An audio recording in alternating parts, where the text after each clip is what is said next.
Welcome to The Internet Says It's True, where every week we learn something that sounds like I made it up, but it's really true, part of the WCBE podcast experience. My name is Michael Kent. Thank you so much for tuning in again this week. This is episode 141, and we've got a fun episode again this week, a story of some of the really weird ways Americans used to entertain themselves. It's a story that actually starts in Ohio and ends up in Texas. And later in the show, we'll be talking to Cody Clark. Make sure you stick around for that. If you want to support this show, and I appreciate you, those who do, you can do that by becoming a Tizitor at patreon.com/Michael Kent. Thank you so much to new Tizitors, Joshua Andress, Andrew, and Denny Corby, who is a new producer of the show. When you join, I mail out stickers and fun stuff to you, and you get access to a lot of things that just simply aren't available. One of the cooler things you get is you can watch the full unedited recording of the podcast with my guest every week, which is a lot of fun. You can join at any level from $1 a month on up, and that's at patreon.com/Michael Kent. So, today's story took place in the late 19th century. It's a train story. In the early evening of September 15th, 1896, a horrified crowd of onlookers ran away, screaming and covering their heads. It was a scene of pandemonium, and it was all orchestrated by William Crush. He had stolen the idea for his stunt from something that happened that May in Ohio. Only about 45 minutes from where I'm recording this podcast, there was a brand new roadside park outside of Lancaster, Ohio. Buckeye Park was owned by the Columbus and Hocking Valley Railroad, and the whole idea was that people from nearby cities would take day excursions on the railroad to this park. It had picnic pavilions and a small lake where people could go swimming. They claimed to be the only resort in central Ohio where people could bathe in pure spring water and enjoy a toboggan slide. A man named A.L. Streeter had come up with a strange idea, staging a train crash for publicity. The newspaper reported, quote, "Realizing that a very small percentage of the people at large have ever witnessed a railway collision and believing that such an exhibition would prove most interesting and attractive to the masses, the management of the CHV&T Company have completed arrangements with Mr. A.L. Streeter for such a demonstration as the opening attraction of their famous pleasure resort, Buckeye Park." End quote. It wasn't exactly a new idea. Mr. Streeter had come up with the idea a year before and proposed it in Illinois and then Cleveland, but both of those events fell through. Buckeye Park was finally going to be the place to stage his spectacle, so he had a special 1-mile section of track built next to the park, in a way that everyone at the park would have a great view of the crash. Admission would be free, but the railroad would make money on the passes to get people to and from the park back to the nearby cities of Lancaster and Columbus. At 4:30 p.m., 2 retired steam locomotives were crashed into each other at a speed of around 50 miles per hour. The men operating the trains jumped to safety as the trains got close, and the crowd gasped and yelled. It was a huge success. The crowd was somewhere in the area of 20,000 people, and the railroad made a lot of money, both on that day and from the notoriety about the park. Meanwhile, a railroad agent in Texas was taking note. His name was William George Crush, and he worked for the MKT line, the Missouri, Kansas, Texas Railroad. It was commonly referred to as the Katy. Crush was a general passenger agent for the railroad, and he had this brilliant idea to pitch to the board. And by brilliant, I mean it was just A.L. Streeter's idea that he did earlier that year. But Crush was going to make it bigger and better than ever. The MKT line was trying to promote its Dallas to Houston passenger route. Some say the purpose was to promote train safety.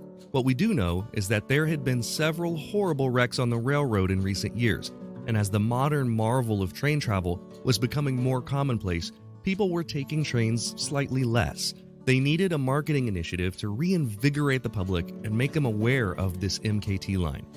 Crush pitched the idea of the staged crash to the board at Katy, and they loved it. They set the date for September 15, 1896, and began promoting the event. The crash would be between 2 engines that were scheduled to be retired. The 35-ton steam locomotives were being replaced with newer 60-ton engines and would be scrapped or sold, so 2 decommissioned Baldwin 35-ton steam engines were chosen, numbers 999 and 1001. One was painted green and the other red, and they went on a press tour across the country, leaving leaflets advertising the event. Crush chose the perfect spot for the crash. In a prairie just about 15 miles north of Waco, near the town of West Texas, there was a natural amphitheater where onlookers would gather on a hill surrounding a bowl of land.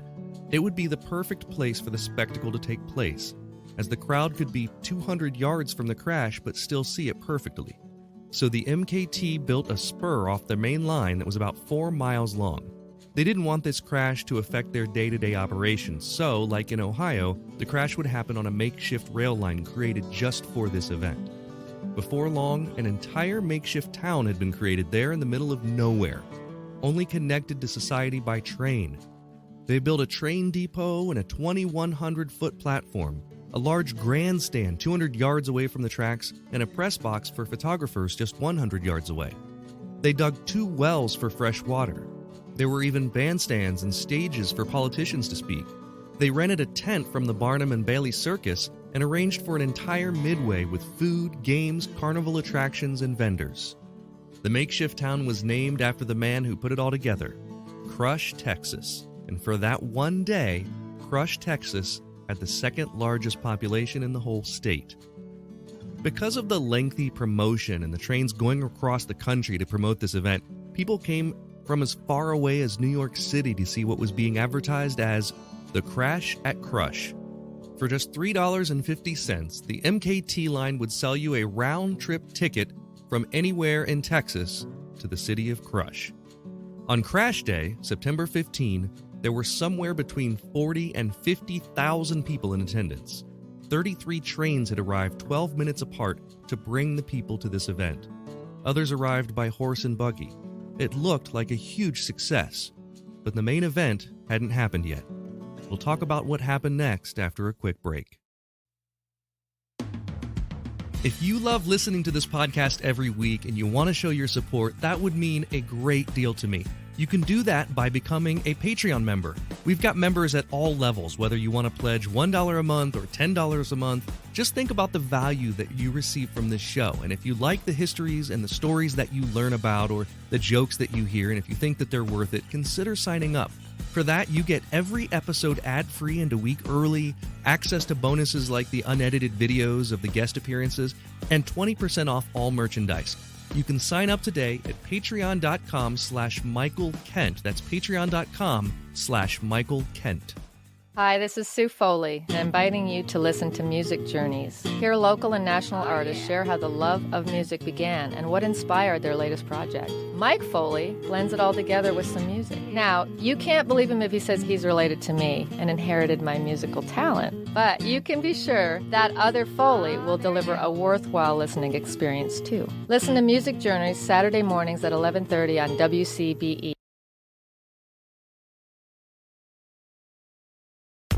The Internet Says It's True is happy to be sponsored by The Power of the Streak.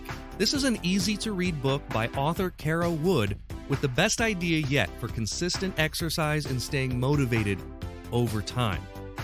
That part I read. This part, I'm telling you from the heart, I struggle with working out regularly. You know, I'll go back, I'll start exercising, and then I'll stop after a couple of weeks, or I'll go a week and a half, and then I'll stop. And I learned that I'm not the only one who this happens to. So Kara has a similar story. Kara was, basically without motivation for years. And she was able to find that formula that got her to flip the switch, and she hasn't looked back. She actually has been able to stick with it through the methods that she teaches in her book. So she tells her story of starting and keeping a running streak for 12 busy years while having a demanding career, 2 kids. I mean, she has the secret to exercise no matter what. Her story is funny, it's relatable and inspiring, and she explains to you how you can do the same thing with any exercise. And it doesn't have to be running, which is hard on your knees and hurts your feet. And this isn't just the internet saying it's true. Even a cynic will leave feeling motivated, inspired, and excited to commit once and for all to long-lasting exercise and fitness. The book is called The Power of the Streak by Kara Wood, and it's available in all formats where books are sold. You can get it on Amazon, Barnes & Noble. You can also get the audiobook on iTunes and Audible. So make sure, you learn all about this. Go pick up the book. You can also follow The Power of the Streak on Instagram. It's just at The Power of the Streak, and Twitter, Power of Streak. I think that you will enjoy it. There was a time that humans used 100% organic products as healing balms and moisturizers for their skin. Well, I've partnered with an awesome company that wants to get back to those times. Fatco sells organic and responsibly made tallow-based skincare products. For centuries, humans used tallow in skin moisturizers and healing balms, but unfortunately, the topical application of these fats seemed to stop around the same time that animal fats stopped being considered part of a healthy diet. A lot of modern skincare products do more harm than good by stripping your skin of its natural oils. Let's change that. You can try them out now at fatco.com and get 15% off your order by using my promo code INTERNET. Go to theinternetsaysitstrue.com/deals for the link.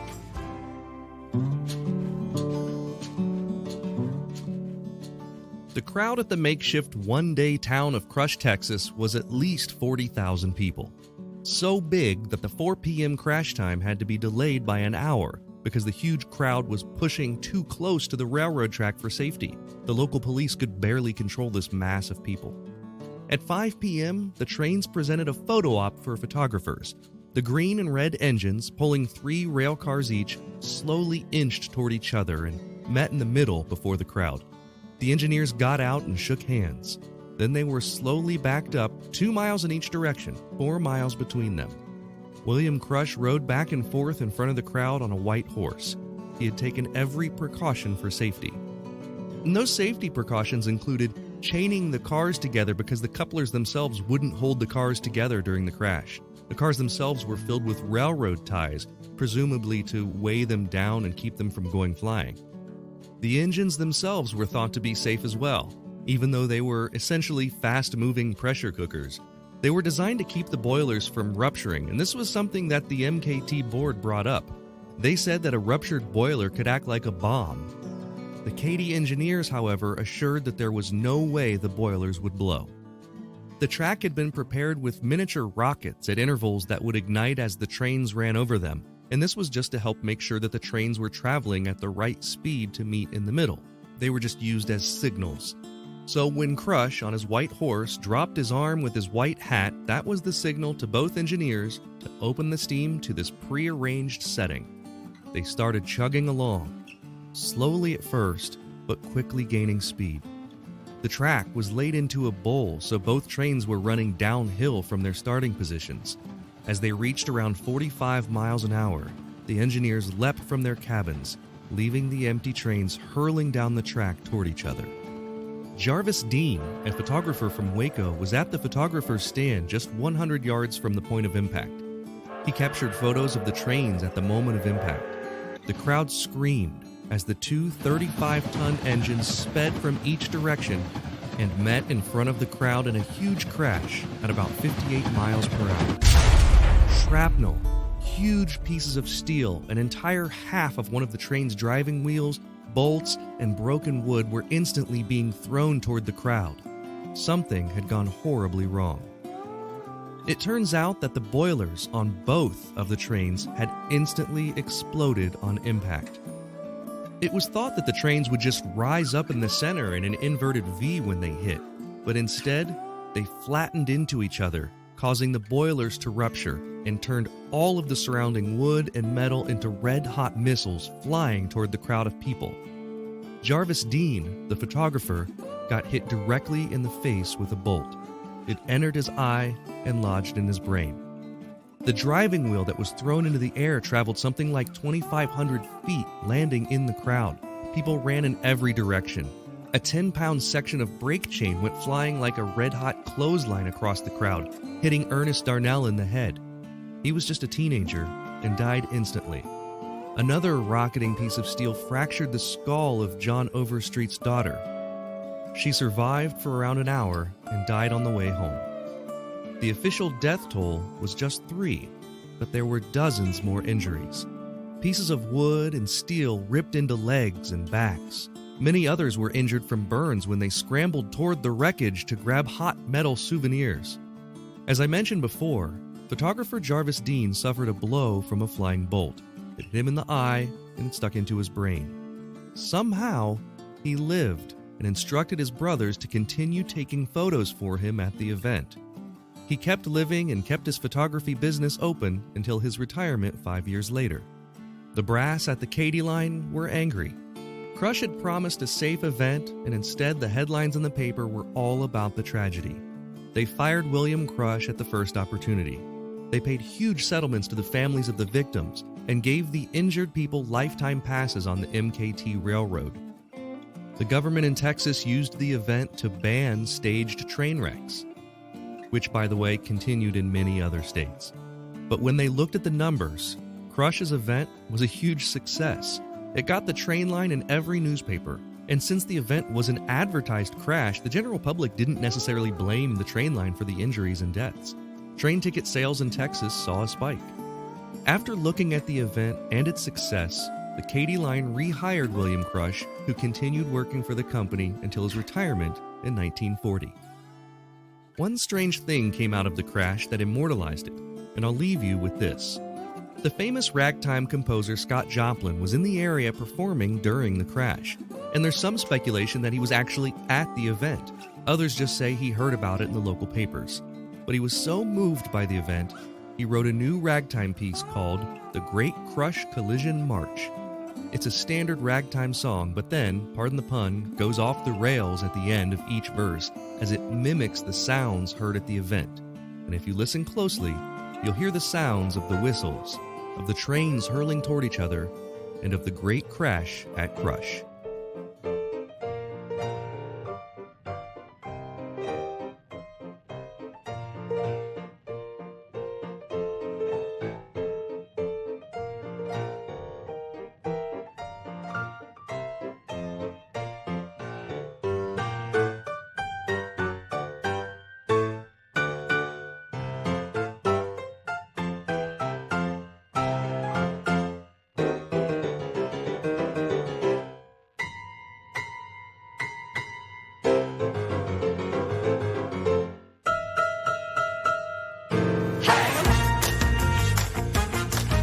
It's time for the part of the podcast where I call a friend, and today I'm calling my friend Cody Clark. Cody is a magician like me.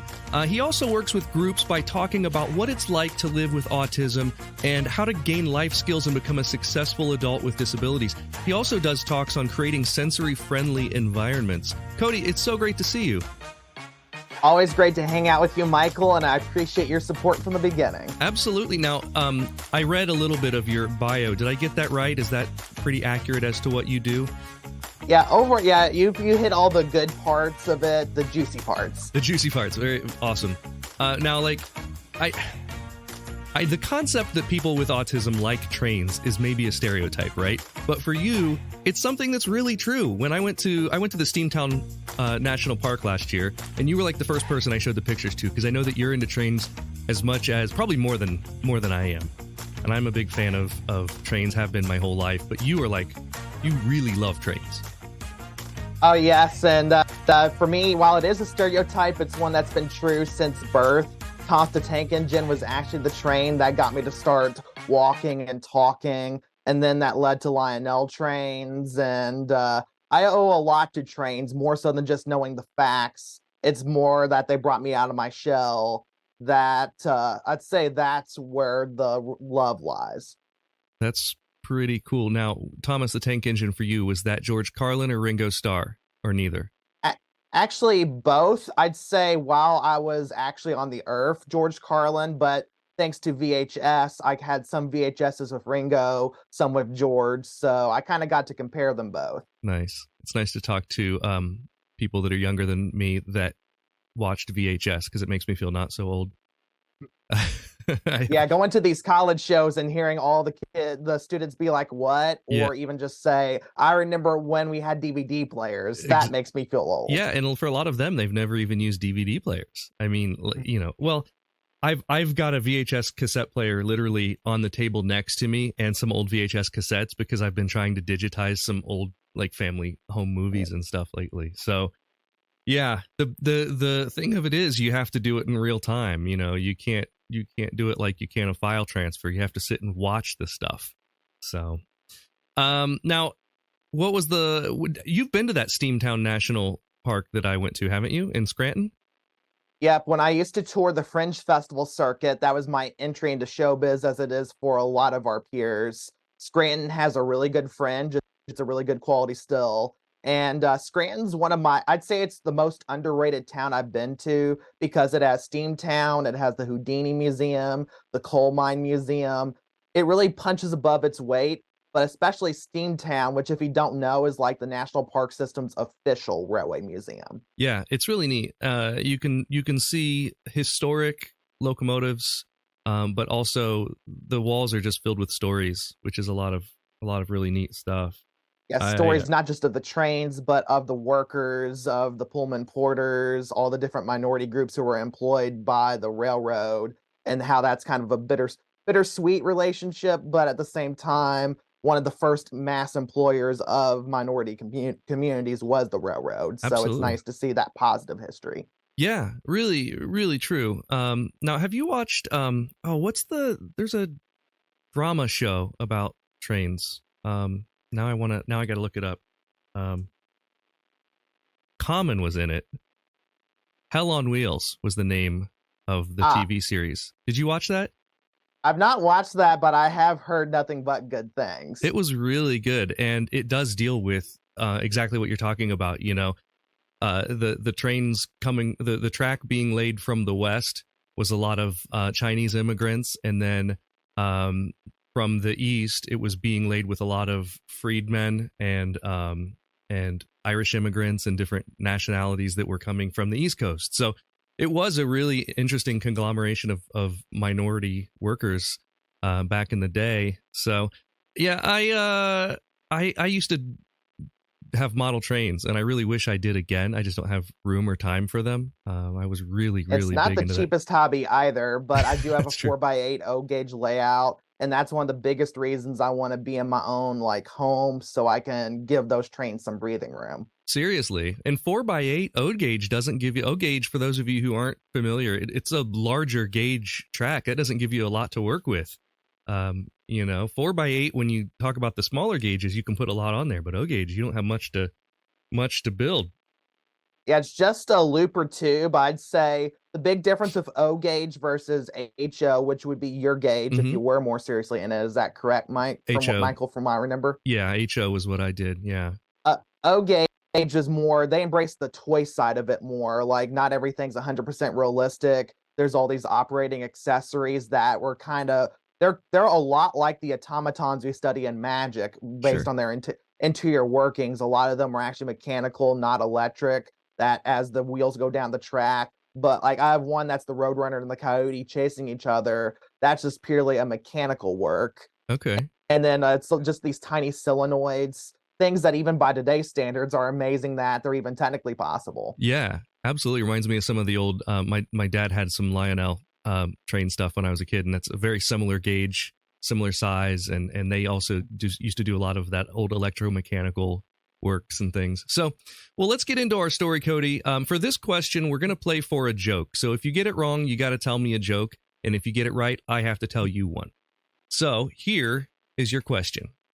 Back in 1896, a train crash happened outside of Waco, Texas, where two steam engines from the MKT line ran head-on into each other at full speed. Both boilers exploded, and people in a nearby crowd were injured, even causing the death of several of the onlookers. Which one of these was the famous reason for these trains crashing? Was it A, it was the dispatcher's first day on the job, B, a disgruntled employee stole a locomotive, or C, the crash was staged as a publicity stunt for the railroad? I don't know why a railroad would want to stage a crash, so I don't think it was C. I've heard lots of stories about B, so I'm going to say B. Believe it or not, the answer is C. The crash was staged by the publicity stunt, and exactly what you said, you don't know why they would want to do this, is why this was fascinating to me. Because what I found out was not only did they do this, they used to do it a lot toward the end of the 19th century. So there was one not too far from here in Ohio that was the first one. It was a year earlier in 1895, where they were trying to promote this new park, this roadside park there, and they were selling tickets to get to the place. They laid special track for these, ran the two trains at full speed into each other, and people loved it. Kind of like a demolition derby for trains, right? So this Katy line, the MKT line down in Texas did it, and it went horribly because they weren't expecting these boilers to explode, which just threw stuff everywhere. And believe it or not, it wasn't the last. It wasn't the last time they staged train crashes for publicity and for fun. So who knew? So they were expecting it to be a tiny crash, but because of the boiler, it actually became a legitimate accident. Yeah, absolutely. And maybe even, I don't know if they just didn't think the boilers would explode, or if they thought people. I know in this situation where this was in this really specific prairie area of outside of Waco, the people were up on a hill, and they thought that even if these things, this crash did throw shrapnel around, that the people would be safe, but they weren't. So yeah, really ended up in tragedy, and it's known as the Crash at Crush because the guy's last name was Crush, and they named the little area Crush, Texas, after him. So the Crash at Crush, if you want to look this up after our game here. So do you have a joke for us? I do. In keeping with the train theme, Okay. I want to take a joke from my autism advocacy magic show, Different Way of Thinking. Okay. Essentially, as we mentioned, the second voice of Thomas was George Carlin, because early on in Thomas, it was stunt casting with 60s hippie figures. But George Carlin, there's more controversy around him than Ringo. But one of my favorite jokes to tell on my show is first time kid me heard George Carlin, I ran to my mom and was like, guess what 7 words Thomas taught me today? That's not okay. That's really funny. Words that make your HBO subscription disappear. That's right. Yeah. I mean, I imagine. Now, at that age, did you really look into George Carlin and the other stuff that was available from him? Not till middle school, Okay. Because when I was little, when I was more severely autistic, and there also wasn't quite an active internet back then, so it wasn't until middle school when I started to get back into Thomas. Because like a lot of people who are still Thomas fans in middle school, people make fun of us for it. Then closer to high school, we're like, you know what, screw them. Yeah. I'll keep collecting these toys. That's why I learned. That was my intro to George Carlin. And I was like, oh, he voiced Thomas. Oh, he's actually funny. Oh, he says some occasional smart things. And not that I'm the biggest fan, but I am a fan of his work. All right. Even though I don't owe you a joke, I did find a train joke and I wanted to share it with you. It's like a popsicle stick joke, a dumb street joke. Why can't a steam locomotive sit down? Why can't a steam locomotive sit down? Because it's full of hot air. You're close. It has a tender behind. That is so bad. It is. Good. Yeah, you can use that in your act if you want. Feel free. Conductor Cody, my kid's character, I think will love that one. Conductor Cody, that's a good one. The word behind is just enough that kids will love it. Okay, question 2. For this next question, we're going to play for a posting about this podcast on your social media. So if you get it wrong, you've got to tag this podcast and, say something about it. If you get it right, I'll tag you and plug whatever you're doing, whatever you want. So in the same year of our story, 1896, ROTC cadets from Auburn University used the train system to win a football game against Georgia Tech. Which one of these describes how they did it? Okay, so that was a mouthful, so I'm going to say it one more time. ROTC cadets from Auburn used the train system to win a football game against Georgia Tech. How did they do this? Was it A, they greased the track so that Georgia Tech's football team's train couldn't stop and the team had to walk 5 miles back to the game? B, they paid the local train conductor to park a locomotive next to the stadium, signaled him to blow the train's whistle when Georgia Tech was on offense? Or C, the team harnessed themselves to rolling stock on the railroad track and pulled cars every day to build strength? All 3 of these actually sound plausible. Yeah, they do. And they're probably not the only team to have done something like this. But I would say A would sound the most effective. The answer is A. They greased the track. You're correct. Yeah, so Georgia Tech's football team's train actually couldn't stop when it tried, and it ended up more than halfway to the next train stop, one town over. And the whole team, to make the game, had to walk or run or whatever back to the stadium there in Auburn, and they were tired, and they blamed the loss. They lost 45-0, and they blamed the loss on the fact that they had to walk. So pretty interesting stuff. You got that right, and so I will gladly post about you and what you do on my social media. Happy to do that. Question 3, our traditional prize for question 3 is the internet says it's true sticker. It's orange, it's square, and it's sticky. The MKT Railroad used the color scheme of bright red and white. The red was known as Katy Red and was later changed to bright green and yellow. MKT was part of the Union Pacific Railroad, which has which iconic color scheme? A, blue and white with black lettering, B, yellow and gray with red lettering, or C, black and gold with maroon lettering? By far, easiest question so far, B. B is correct. Yellow and gray with red lettering. Now, do you model with your O gauge? Do you model a specific railroad, or do you sort of just whatever you like at the time? In O gauge, it's mostly whatever models you like. It's not necessarily specific railroads, but I do have way more steam than diesel. And I like to hunt for the models that are harder to find. Like I'd say my favorite hunt, Lionel really don't make British models other than the Polar Express, but they have twice. And I finally found on the backwoods of an internet forum, it's called the Albert Hall. And that is my hardest, most rewarding find. I will look that up. I'm not familiar with that. When I modeled HO trains, I did this all the way through high school. And when I moved to college, my parents just sort of packed it all up into boxes. And I still have a lot of those boxes, but I mostly modeled Union Pacific. I was drawn to that yellow and gray color scheme. And it's always...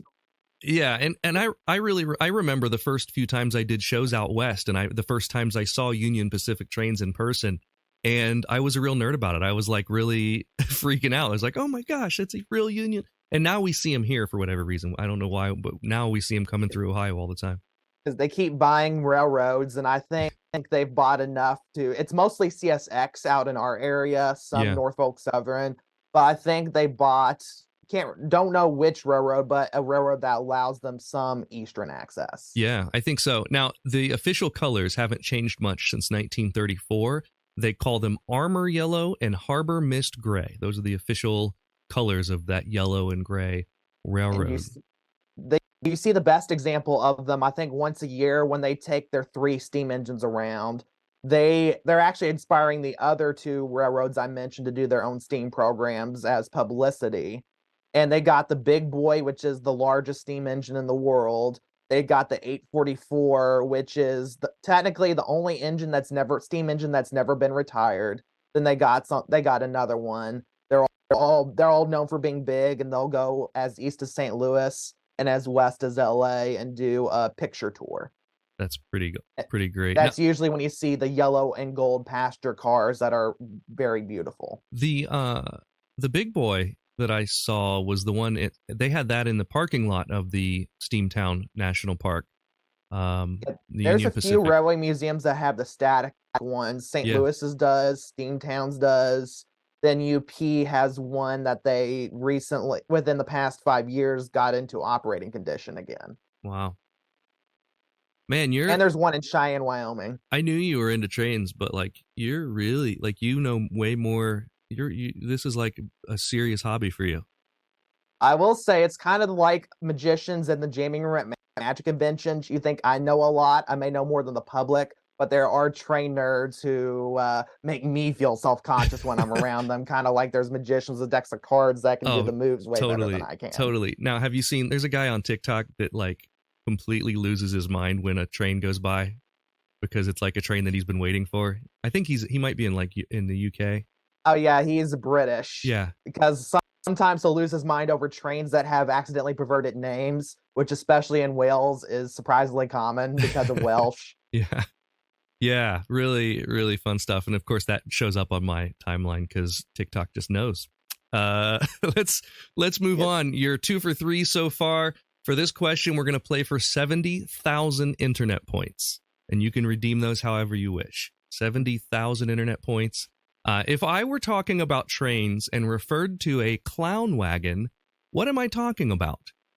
A caboose, B, a circus train car where all the clowns slept, or C, an inmate train car on a federal prison train? I think it's A or C. I would think there'd be a more derogatory name for C, so I'm going to go with A. The answer is A, the caboose. You're right. And funny enough, the reason they chose clown wagon was they were trying to be derogatory. So I found this. The caboose has had a list of slang names to describe the caboose or its occupants in derisive ways. So sometimes it was called a crummy, as in like a crummy place to live, not elegant, often too hot or too cold, and perhaps not especially clean. Clown wagon, the hack, a way car, a doghouse, a go-kart, a glory wagon, or monkey wagon. These were all derogatory names for a caboose. So, and that I think has a lot to do with engineers versus conductors, and who on the train feels like they have more power and less power. Yeah, there is kind of a hierarchy within working on the railroad, plus the mass amount of jobs. I think that's why there's lots of TV shows, lots of books, lots of stories set on the railroad. Yeah. Well, you're 3 for 4 so far, and this one's for all the marbles. If you get it wrong, you'll never be invited back on this podcast, but if you get it right, I'd be happy to have you back anytime, Cody. What is something that people often get wrong about autism? Is this an open-ended question? Open-ended, yeah. Something that people often get wrong about autism is that we are all mathematically inclined. And for some people, that stereotype is true, but a lot of us have the same array of talents as anyone else. I'm more of a performing arts brain. Like, I cannot do math to save my life. I can barely do the financial math for my business, but put a script in front of me or put a trick in front of me, and I can create an out-of-the-box presentation easily. I know people who are talented musically who are on the autism spectrum, people whose special interest is relationship psychology. I'd say the more common factor is the intense devotion to our interest, not a particular subset of interest. Yeah, well, that's a very great answer. I'm happy to have you back anytime. Now tell people where they can find out about what you do. Well, CodyClarkMagic.com is my main website. I do a lot of work with colleges like Michael Kent. I do campus activities departments with a different way of thinking. The show I mentioned earlier, that's like Autism 101. And then I also go directly to the campus disability departments with some what I call adult transition planning training, like Mike said in the intro. The transition to adulthood, especially on campus. I have talks that can be aimed hyper-specifically at that skill building. And there's often a surprising amount of crossover with the neurotypical students also needing that info, especially that freshman year. I would be interested in it. I feel like that's a type of education that for all people is sort of lacking. Well, that's a really great... Oh, go ahead. People assume that we know this. People assume that everyone is born knowing it, where in reality, everyone needs a little bit of a refresher. Sure, or to learn for the first time, too. Well, Cody, it's been awesome. I think what you're doing is great, and thank you so much for coming on the show today, and I hope you have a great week. Thank you, Michael. I'll be happy to be on anytime, fellow train nerd. That is all for this week. Thanks so much to Cody Clark for being my guest. Here's a little kid who stowed away on an English freight train. Thank you for listening to The Internet Says It's True. To listen to episodes ad-free and a week early, support us on Patreon. You can do that at patreon.com/Michael Kent. If you learned something just now that you didn't already know, go to the Apple Podcast app and leave us a review with 5 stars and a few words. That helps us a ton, because that's how the algorithm works. I don't know what an algorithm is, but just do it. See you next week for a brand new episode of The Internet Says It's True! The Internet Says It's True would like to thank the Patreon subscribers whose monthly contributions help to make this show possible. Sean Brown, Denny Corby, Joshua Endres, Dallas Ray, Bryce Swanson, Eugene Anderson, Jim and Joanne Martin, Mitch and Andrew Joseph Kemplin, and the show's official Emperor Kick Track. The show is written and produced by me, Michael Kent. The theme song is by Finite Music Forge. All audio clips in this episode are used for education and commentary and used under Fair Use Title 17 USC Section 107. You can listen to past episodes by searching for The Internet Says It's True wherever you get your podcasts, and you can see bonus content at patreon.com/Michael Kent. The Internet Says It's True is part of the WCBE podcast experience.